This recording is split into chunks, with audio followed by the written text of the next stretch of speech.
नमस्कार भक्तों, स्वागत है आपका स्पिरिचुअल वर्थ कथा में। आइए आज हम कथा करते हैं राजा हरिश्चंद्र और शनिदेव। क्या कोई राजा अपना पूरा राज्य छोड़ सकता है? आइए जानते हैं। क्या कोई पिता अपने ही पुत्र के अंतिम संस्कार के लिए अपनी पत्नी के शुल्क मांग सकता है? क्या कोई मनुष्य इतना सत्यवादी हो सकता है कि मृत्यु, अपमान, गरीबी और असहनीय दुख भी उसे झूठ बोलने पर मजबूर न कर सके? और क्या सचमुच शनिदेव की परीक्षा इतनी कठोर होती है कि एक सम्राट भी शमशान का सेवक बन जाए? आज की कथा केवल एक राजा की नहीं, बल्कि सत्य, धर्म, कर्म और धैर्य की एक ऐसी अमर कथा है जिससे सदियों से करोड़ों लोगों को प्रेरित किया है। आज हम सुनेंगे सत्यवादी राजा हरिश्चंद्र की वह मार्मिक कथा जिसने विपत्ति के सबसे अंधेरे क्षणों में भी सत्य का साथ नहीं छोड़ा। वीडियो को अंत तक अवश्य देखिए, क्योंकि इस कथा में अंतिम संदेश आपके जीवन को नई दिशा दे सकता है। आइए शुरुआत करते हैं कथा की। बहुत समय पहले अयोध्या की पवित्र भूमि में एक महान सम्राट राज्य करते थे, राजा हरिश्चंद्र। उनका नाम सुनते ही लोगों के मन में विश्वास जाग उठता था। प्रजा कहती थी, यदि राजा हरिश्चंद्र ने वचन दिया है तो वह अवश्य पूरा होगा। उनके राज्य में अन्याय का नामो निशान नहीं था। किसान प्रसन्न थे, व्यापारी ईमानदार थे, विद्वानों का सम्मान होता था और निर्धनों की सहायता से राजा करते थे। राजमहल में धन वैभव की कोई कमी नहीं थी, लेकिन राजा का सबसे बड़ा धन था सत्य। वे प्रतिदिन प्रातःकाल ईश्वर की आराधना करते, ब्राह्मणों का सम्मान करते और फिर राज्यसभा में बैठकर न्याय करते। उनकी रानी तारामती भी धर्मपरायण, दयालु और पतिव्रता थी। उनका पुत्र रोहिताश तेजस्वी और संस्कारी था। पूरा राज्य मानव स्वर्ग का रूप बन चुका था, लेकिन समय का चक्कर कभी स्थिर नहीं रहता। जब मनुष्य को अपने जीवन की सबसे बड़ी परीक्षा देनी होती है, तब भाग्य भी उसकी परीक्षा लेने लगता है।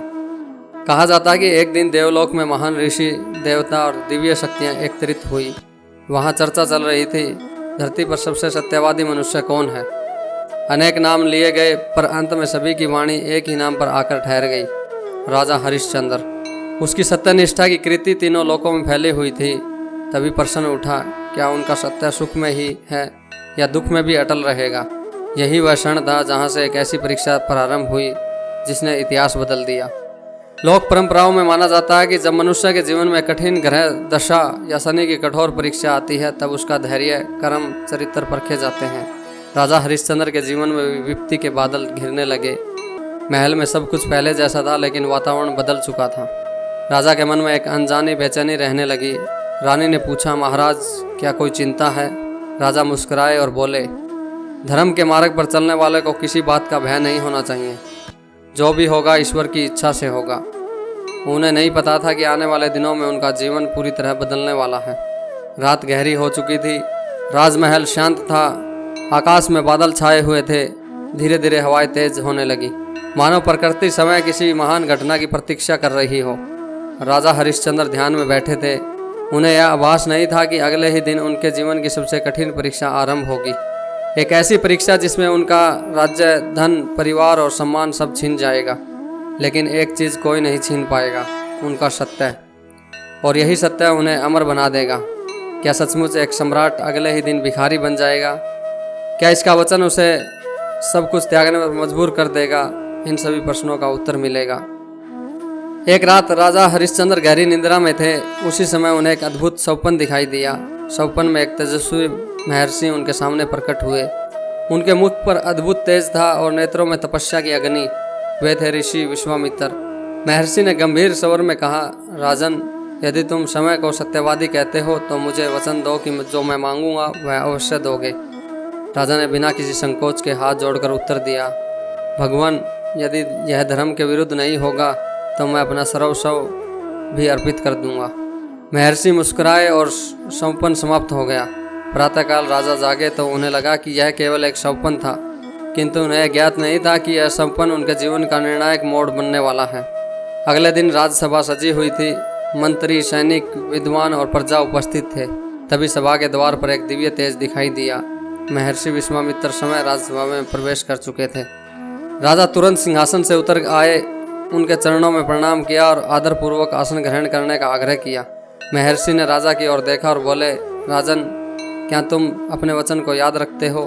राजा कुछ क्षण मौन रहे और फिर बोले, ऋषिवर, सत्य मेरा प्राण है।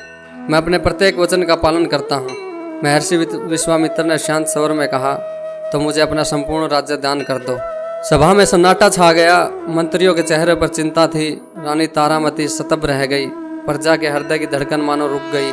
क्या कोई राजा अपना पूरा राज्य दान कर सकता है? लेकिन राजा हरिश्चंद्र के लिए सिंहासन से बड़ा उनका सत्य था।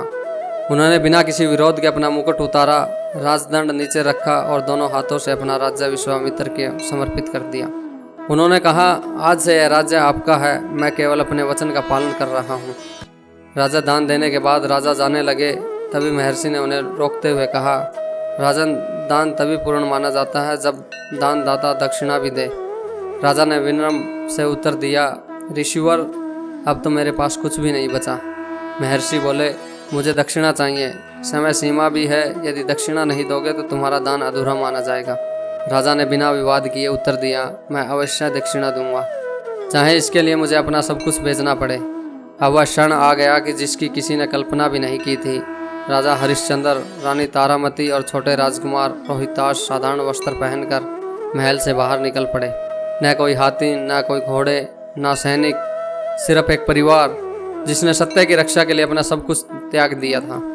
राजमहल की सीढ़ियों पर खड़े सेवक रो रहे थे। प्रजा विलाप कर रही थी। लोग पुकार रहे थे कि महाराज, हमें छोड़कर मत जाइए। लेकिन राजा ने पीछे मुड़कर नहीं देखा। वे जानते थे कि सत्य का मार्ग आंसुओं से भरा हो सकता है, पर उसे विचलित नहीं हुआ जा सकता। तीनों परिवारजन पैदल चलते रहे। तेज धूप थी, पैरों में छाले पड़ने लगे। भूख और प्यास से बालक व्याकुल हो उठा। तारामती की आंखों से आंसू बह रहे थे, पर उन्होंने शिकायत नहीं की। राजा ने आकाश की ओर देखा और कहा, हे प्रभु, यह आपकी परीक्षा है, तो मुझे इसे पूर्ण करने की शक्ति भी दीजिए। उन्हें नहीं मालूम था कि आगे की राह इससे भी अधिक कठिन थी। दक्षिणा चुकाने के लिए उन्हें एक ऐसा निर्णय लेना पड़ा जो किसी भी माता पिता और पति पत्नी के लिए भी असहनीय होगा। क्या सत्य की रक्षा के लिए राजा अपने परिवार को भी त्याग देंगे? क्या दक्षिणा चुकाने के लिए उन्हें समय को बेच देना पड़ेगा? इन प्रश्नों का उत्तर हमें मिलेगा। राजा हरिश्चंद्र, रानी तारामती और छोटे राजकुमार नंगे पांव काशी की ओर चल पड़े। धूप प्रचंड थी, रास्ता पथरीला था। जो राजा कभी स्वर्ण रथ पर चलते थे, आज उनके पैरों में रक्त टपक रहा था। छोटा बालक थक कर बोला, पिताश्री, अब मुझसे चला नहीं जाता, क्या हम थोड़ी देर विश्राम कर सकते हैं? राजा का हृदय भर आया। उन्होंने पुत्र को गोद में उठाया और उसके माथे को चूमा और बोले, बेटा, थोड़ा और धैर्य रखो। सत्य का मार्ग कठिन अवश्य होता है, लेकिन अंत में वही विजय दिलाता है। तारामती यह दृश्य देखकर आंसू रोक नहीं सकी। तभी अचानक महर्षि विश्वामित्र उनके सामने प्रकट हुए और उन्होंने कठोर स्वर में कहा, राजन, समय बीत रहा है, मेरी दक्षिणा कहाँ है?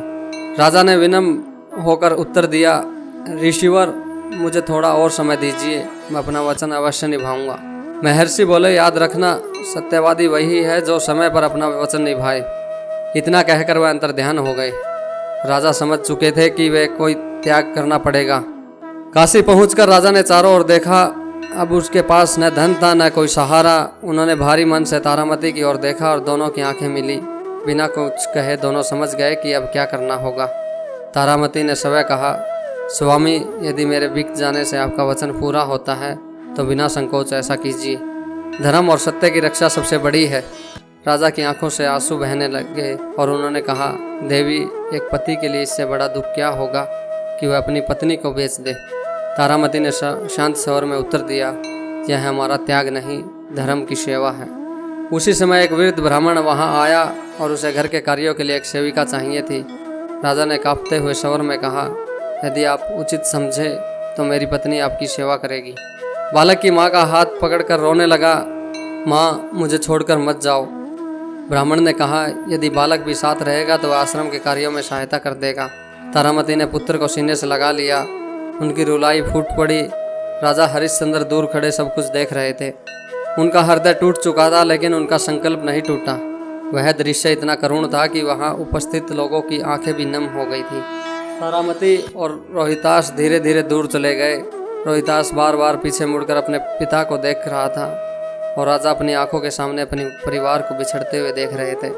दक्षिणा का कुछ भाग तो मिल गया, लेकिन अभी भी पूरी राशि शेष थी। राजा ने निश्चय किया, अब मुझे समय को बेचना पड़ेगा। यह सुनकर आसपास खड़े लोग स्तब्ध रह गए। एक सम्राट जो कभी लाखों प्रजाजनों का पालन करता था, आज समय बिकने के लिए खड़ा था। तभी वहां एक चंडाल आया। उसका नाम था वीरबाहु। उसने राजा को देखा और कहा, मुझे शमशान की देखभाल के लिए एक सेवक चाहिए, क्या तुम मेरे साथ चलोगे? राजा ने शांत स्वर में उत्तर दिया, यदि इससे मेरा वचन पूरा होता तो मैं तैयार हूँ। चंडाल ने मूल्य देकर उन्हें खरीद लिया। राजा ने वह धनराशि महर्षि विश्वामित्र को दक्षिणा के रूप में अर्पित कर दी। महर्षि ने धन स्वीकार किया, लेकिन उनके चेहरे पर कोई भाव नहीं था।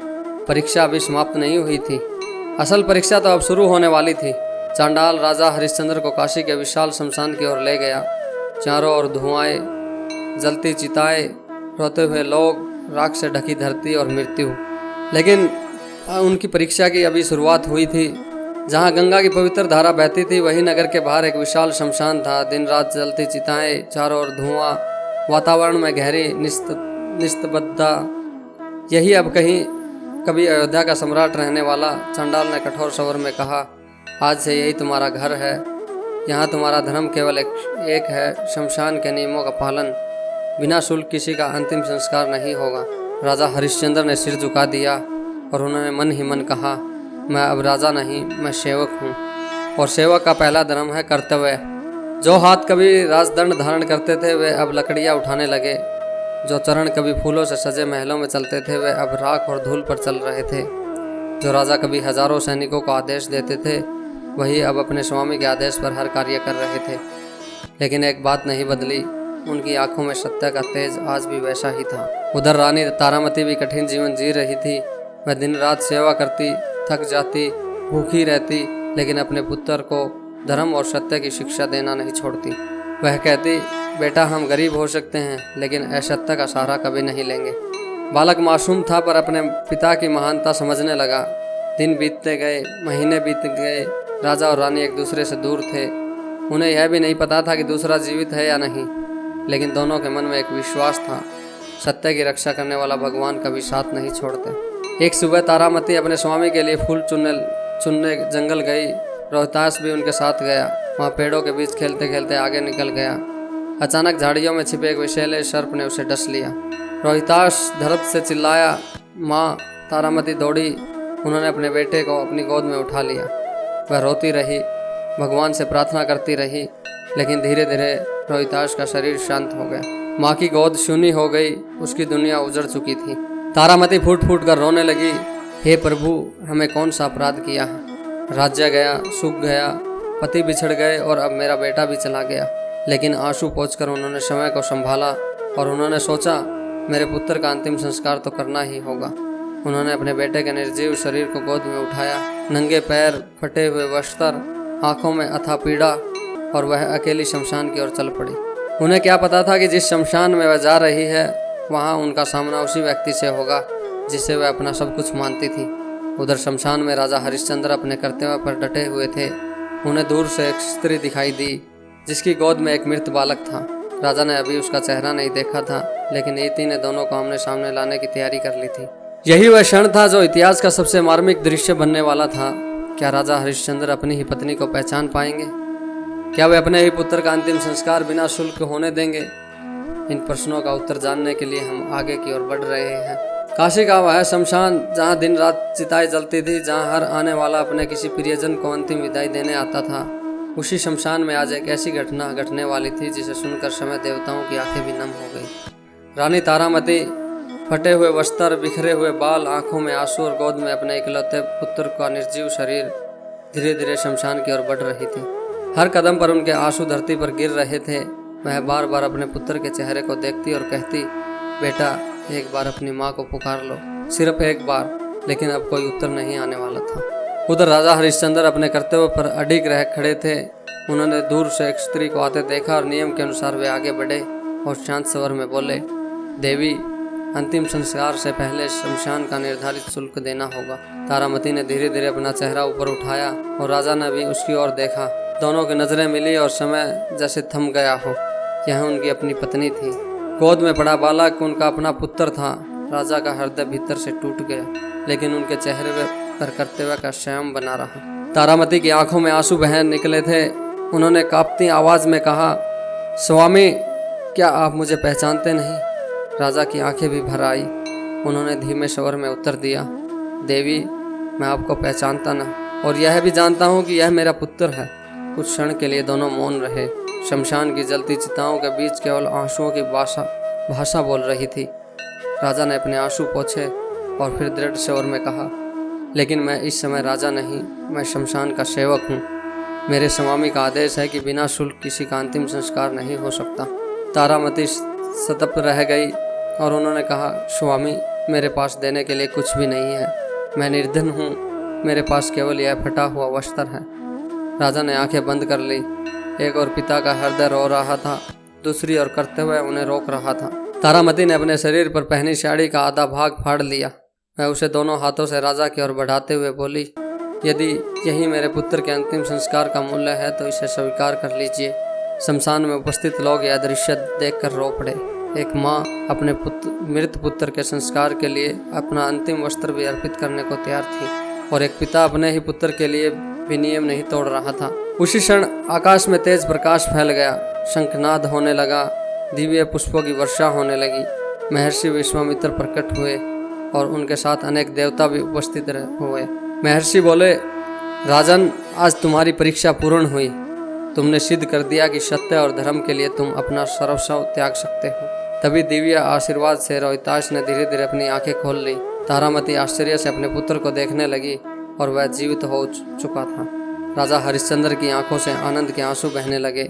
देवताओं ने कहा, ऐसे सत्यवादी राजा संसार में विरले ही जन्म लेते हैं। तुम्हारा नाम युगों युगों तक अमर रहेगा। लेकिन कथा अभी समाप्त नहीं हुई थी।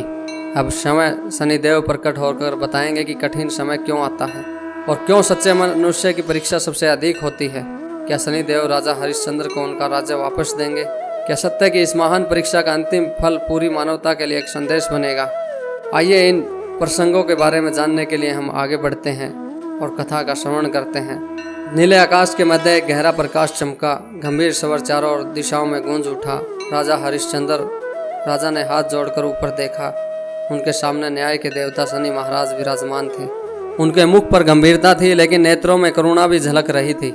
राजा हरिश्चंद्र भूमि पर दंडवत प्रणाम करते हुए बोले, प्रभु, यदि मेरी कोई भूल हुई है तो मुझे क्षमा करें। शनिदेव में मधुर किंतु गंभीर स्वर में कहा, राजन, तुमने कोई अपराध नहीं किया। तुम्हारी परीक्षा ली गई थी ताकि संसार सत्य और धर्म की वास्तविक शक्ति को जान सके। जब मनुष्य के जीवन में कठिन समय आता है तब बहुत लोग उसे दंड समझते हैं, लेकिन हर कठिनाई केवल दंड नहीं होती। कभी कभी वह मनुष्य के धैर्य, चरित्र और कर्म की परीक्षा भी होती है। जो व्यक्ति विपत्ति में भी धर्म नहीं छोड़ता, जो गरीबी में ईमानदारी नहीं छोड़ता और जो अपमान में भी सत्य का साथ नहीं छोड़ता, वही वास्तव में महान होता है। राजा हरिश्चंद्र विनम्र भाव में से बोले, प्रभु, यदि आपकी परीक्षा थी तो यह मेरे जीवन का सबसे बड़ा सौभाग्य है। तभी महर्षि विश्वामित्र आगे बढ़े और उन्होंने राजा का हाथ पकड़कर कहा, राजन, आज से तुम्हारी सारी परीक्षाएं समाप्त होती हैं। आकाश से पुष्पों की वर्षा होने लगी। देवताओं ने एक स्वर में कहा, सत्य की विजय हुई। उसी क्षण दिव्य प्रकाश फैला। राजा हरिश्चंद्र के साधारण वस्त्र फिर से राजसी परिधान में बदल गए। रानी तारामती के चेहरे पर वर्षों बाद मुस्कान लौटी। रोहितास अपने माता पिता के चरणों में झुक गया। कुछ ही समय बाद राजा हरिश्चंद्र अपने राज्य लौटे। प्रजा ने उसका भव्य स्वागत किया।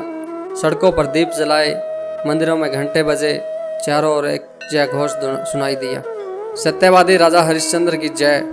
लेकिन राजा के मन में अब पहले जैसा राजभय नहीं था। उन्होंने अपने मंत्रियों से कहा, जिसने दुख देखा है वही प्रजा का दर्द समझ सकता है। अब हमारा राज्य केवल शक्ति से नहीं बल्कि करुणा, न्याय और सत्य से चलेगा। राजा हरिश्चंद्र का नाम इतिहास में इसलिए अमर नहीं हुआ कि वे एक महान सम्राट थे। वे इसलिए अमर हुए क्योंकि उन्होंने विपत्ति में भी सत्य का साथ नहीं छोड़ा। उन्होंने हमें सिखाया, धन चला जाए तो वापस आ सकता है, पद चला जाए तो फिर मिल सकता है, सम्मान भी समय के साथ लौट सकता है, लेकिन सत्य और चरित्र खो जाए तो मनुष्य सब कुछ खो देता है। प्रिय दर्शकों, यदि आपके जीवन में भी कठिन समय चल रहा है, यदि मेहनत के बाद भी सफलता नहीं मिल रही, यदि लोग आपको समझ नहीं रहे, तो निराश मत होइए। कठिन समय हमेशा स्थायी नहीं होता। धैर्य रखिए, सही कर्म करते रहिए, सत्य का साथ कभी मत छोड़िए। यही इस कथा का सबसे बड़ा संदेश है। यदि आपको सत्यवादी राजा हरिश्चंद्र की यह प्रेरणादायक कहानी पसंद आई हो तो वीडियो को लाइक करें, शेयर करें और हमारे चैनल को सब्सक्राइब करना न भूलें। कमेंट में अवश्य लिखें, सत्य की हमेशा विजय होती है। इसी विश्वास और नई प्रेरणा के साथ हम आपसे विदा लेते हैं। जय हरि, जय शनिदेव, सत्य की विजय हो।